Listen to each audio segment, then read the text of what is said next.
қарсы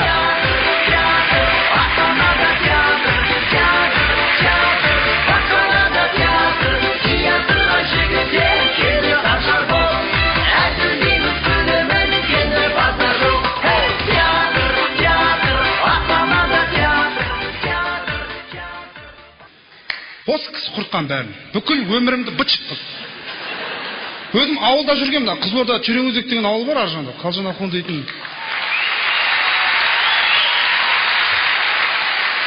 Ауылдан үш ақ адам түн бәрі осы жаққа көшіп кеткен.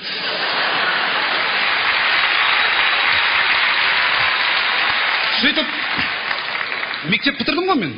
Үшін басынан бастап айтып берейін, былай болды, әңгіме бар ғой. Осы сахнаға қалай шықты деген әңгіме ғой бұл. Бұларда идеологиялық тұрғыдан деп.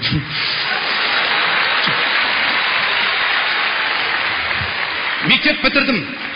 Білмеймін қай жылы екен, ұмытқан. Ол кезде жоқ тұғым мен ауылда.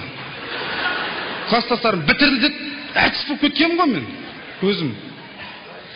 Сол мектеп бітіргеннен кейін класстастарым бәрі оқуға түсуге кетті. Документтерін алып, деп, ерененін алып бәрі. Оған не керегі бар екен еренен. Сөйтіп, мен де бардым. Алматыға келдім. Арман қуып. Бір аптада жүрдім, өзім шықып кеттім бірақ. Профессор, мұғалімдердің алдына кіріп, емтихан тапсырасын. Сол менің кезегім еді, 14-ші ма шығам. Бүйтіп кірдім да, жаңа профессор айтты, не келдің деді. Не келгенсің? Оқуға түсуге келдім. Сен бірінші душқа түсіп келеді.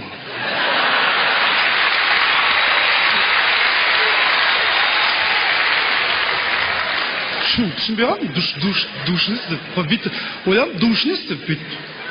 Ойлайды да, Алматыға келген кезде бүкіл қызылордалықтар келсе ойлайды, бәрін тұр күйіп кеткен осындай деп кәдімгі. Қап-қара бір бәле болады деп ойлайды. Негізі бізде Қызылордада жел оңтүстіктен түстен кейін солтүстіктен тұрады да. Әптен кептіріп тастаған ғой бүйтіп халықтың 50%-ын. Сол 50%-ға кірем мен негізінен. Жоқ, рас ол. Сол бізде қыздар мынандай бастарын жуған кезде Қызылорданың қыздары көбісі енді біздің ауыл жақта тұратындар. Шаштан ана пен деген пайдаланбайды. Шашын жуады да поршықтан басын не алады, дыр. Жаймен үрлі кептіріп тастайды. Сөйтіп оқуға түсе алмай қалдым. Жүрді мен, не істерін білмей жүрген кезде бір күні Шалқар радиосынан звондады, бас редактор.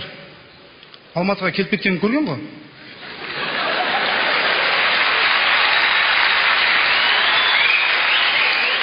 Бірден айттым, звондады. Алло, қалайсың, Қанат? Жақсы.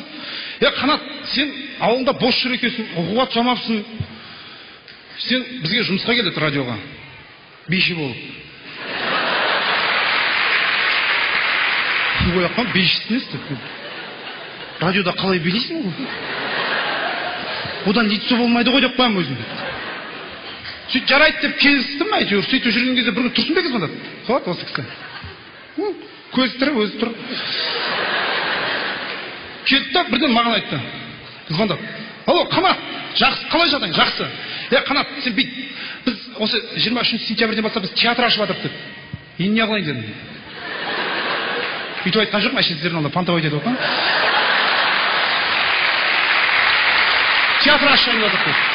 Оаш, соған біз мықты актерлар іздеп жатырық деп. Сен бізге театрдың ашылуына кел деп, 23 күні. Кел, бізге өнеріңді көрсетті, кетесің қайттан. Жарайды деп телефонды қойып қойдым. Ойладым, немен барам мен? Жұмыс істемейтін адамда ақша да көп қой. Сөйтіп ойладым мен. Қайттан звондадым, Тұрсынбек дедім. Да, не болды, Қанат? Қанат, Тұрсынбек, мен немен барам дедім, ояқа, немен барам? Айтсайшы, Астанаға немен барам мен? Сен былай істе, бізде актерлардың бәрі жан-жақтан алдырып жатыр, барлығы самолетпен келіп жатыр. Сен де пойызбен кел депті ма? Жарайды, пойызбен барсам барайын деп пойызға мініп алып барсам, кәдімгі дейді. Барсам аяқта деген мықты актерлар ғой. Аманғали, телевизордан көрген адамдар ғой бәрі. Нұржан Тутов, Дәркен, көріп, аузым ашылып, жағым айырылып кеткен анарда. Кірдім. Біздің театрдың ерекшелігі деп түсіндірді кәдімгідей. Жұмысқа қабылдайтын адам ғой енді ол. Біздің театрдың бір ерекшелігі жалғыз адамнан шығып, өз өнерін көрсетіп, немесе бір адамға пародия жасау керек. Сен кімнің дауысын сала аласың деді. Өзімнің? Жоқ, брада, өзінің дауысын салуға болмайды. Сен бір конкретно бір қарашы, сен ойлашы, мысалы, бізде Дәркен деді, елбасының дауысын салады деді. Қайрат Түнтековтің ананың дауысын салады. Мысалға, Олжас деді. Ол деген кәдімгі Иманғалидың жаңа Астана қаласының әкімінің кім бар тағы? Көп қой, Жүрсін Ерманның бәрінің дауысын салады. Ерболат Кемпірдің дауысын салады деді. Аманғали иттің дауысын салады деді. Білесіз, Аманғали иттің дауысын салатын. Жақында Қызылордадан бір ит шықты, Аманғалидың дауысын салатын.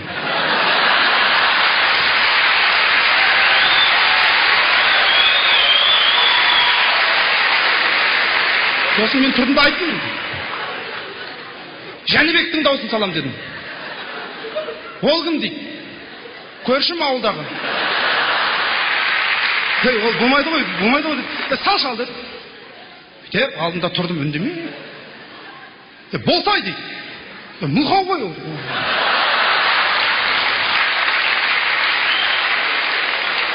Қанат сенікі болмайды, мынау істеп жүрген тірлігің сен болмайды деді. Сен ойлашы, бірдеңе салуың керек қой сен. Не может быть деді маған. Может? Деп, автоматтың дауысын сала аламын дедім. Автомат? Сал деді. Қалай дейді?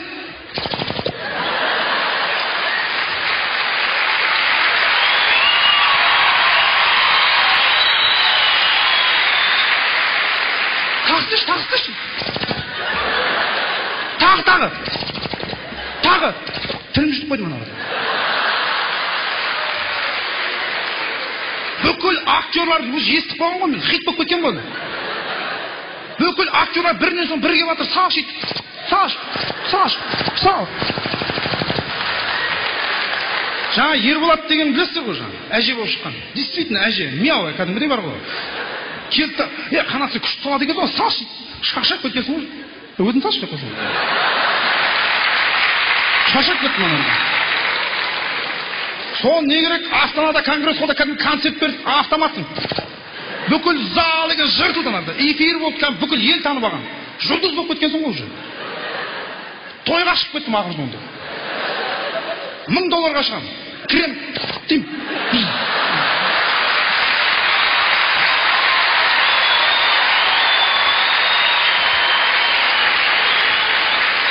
Халық түсінбей атады. Тағы дейді. Тойдың хозяйны $3000 қарызық қой мұнарда. Енді мен өзім жұлдыз ретінде мен сіздерге бір подаркым болсын деп істей саламын.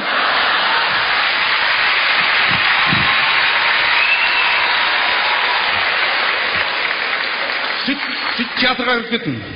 Құдайға шүкір әйтеуір. Мінеке менен бұрын сахнаға шыққан бірінші рет қой шыққан. Тұрсынбек бар, Нұржан Туытов деген ағамыз бар.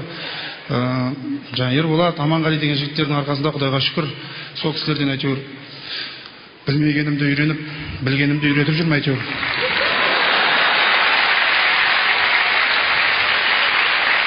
Білгенде көп нәрсе білмейсің ғой. Анау дейді, телевизор ғой, LG деп әйтеуір түсіндіре салдым. Сосын ойладым, кәдімгі жұлдызсың ғой. Автомат кетіп қалған. Көшеде халық танып атады. Анау деп бір әже ғой. Дейтін бала ғой деп пәтезін жұтып қойды ана кісі. Абырой деген асқақтап кеткен, кімсің, қанатпын бүйтіп жүрмін. Қызылордаға жақында жеке концертін берейін деп жатырмын. Концертте өзім суретін тұрады, ауыз былай. Концерт былай болады. Аты Қанат Әлжаппаровтың деген концерт еді. Енді концерттен бөлек болайын деп тұр негізі. Енді ойлап, адам деген қиын ғой. Ауыра бастайды, жұлдыз болған сайын уже ойлана бастадым. Театр ашып алсам бекем деп.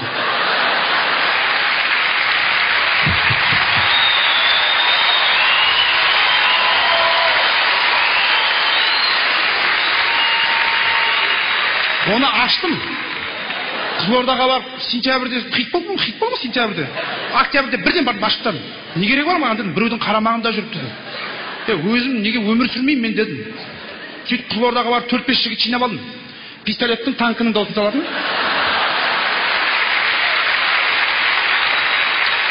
Нартай Бекежанов деген театр бар, сояққа концертті жабыстырып қойдым.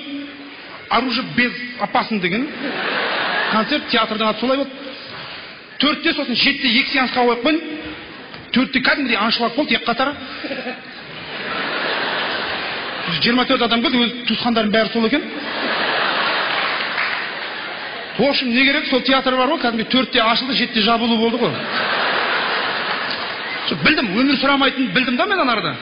Тұрсынбекке қайтып келдім. Тұрсынбек білесің өзің? Келдім мен. Я дейді, ондай болған жоқ, шайға.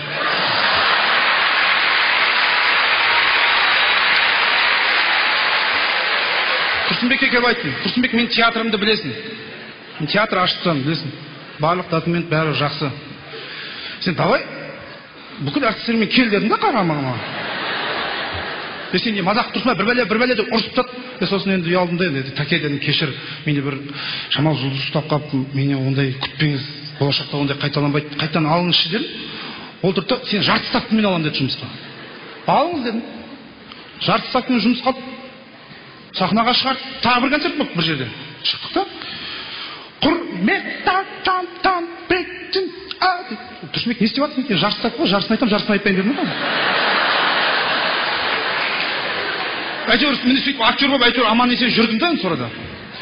Бір кезде қарасам енді, өзі театрда бүкіл әншілер, әртістерінің барлығы Алматыдан Шымкенттен келеді, бәрі самолетпен ұшып келеді екен да, мен пойызбен келеді екен. Рахат менікі бір жатқан. Тұрсынбек айттым, тәке дедім, жұрттың бәрі самолетпен келіп жатыр. Мен пойызбен келемін. Жоқ, әңгіме жоқ, самолет жоқ емес, үйде бар дедім, түсіндірдім енді. Суреті ғой енді кішкентай еді. Самолетке билет алып берші дедім. Жарайды деді. Самолетке билет алып берді.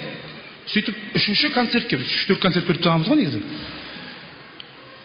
Ұшып келдім Астанаға. Кәдімгі самолетке бірінші рет мініп тұрмын да мен анарда. Ішіне кіріп алып постель сұрап жүрмін мен кәдімгі. Маған постель беріңіздерші. Сосын осындай самолет осындай екі қатар болады екен да. Енді көпшілігіңіз білетін шығарсыздар, көпшіліктеріңіз білмейтін шығарсыздар. Сонымен мына екі қатарда кәдімгі отырады екен адамдар. Бір-бірімен сөйлеспейді. Бір қыздың қасына отырып алдым. Қайда барасың деп қойған адам. Самолеттің ішінде. Әттең пойызға үйреніп қойғанмын мен. Сіз қайда барасыз? Луговойдан түсіп қалам, Шымкенттен түсіп қалам деп айтады ғой. Отыр. Бір-бірімен сөйлеспейді. Бір кезде келді да, біреулер бүйтеді да, ремень тағыңдар деді. Тағып ал. Гаиста бола ма деп қойым жолда. Сөйтіп, енді қарным ашты енді. Пойызда әке құлақтан түйіп тамақ шығып қойсын ғой біреулердің. Орада ондай жоқ. Бір кезде қасында бір әдемі қыз отыр екен да, танысып қояйықшы дедім ана қызға. Чё дейді ана? Ничего, нормально. Жоқ, қарындас, сізбен танысуға болмады дейді ма? Закрой рот дейді. Смысл дедім ана. Білетінді айтып тұрмын да маған. Смысл деді. Түсінді ау деймін анау ше. Қоймадым енді, қайта атың кім деп тұрды да. Менің атым Жанна деп. Сосын өзін айтқан, өзін айтып берді. Онда закрой рот деп.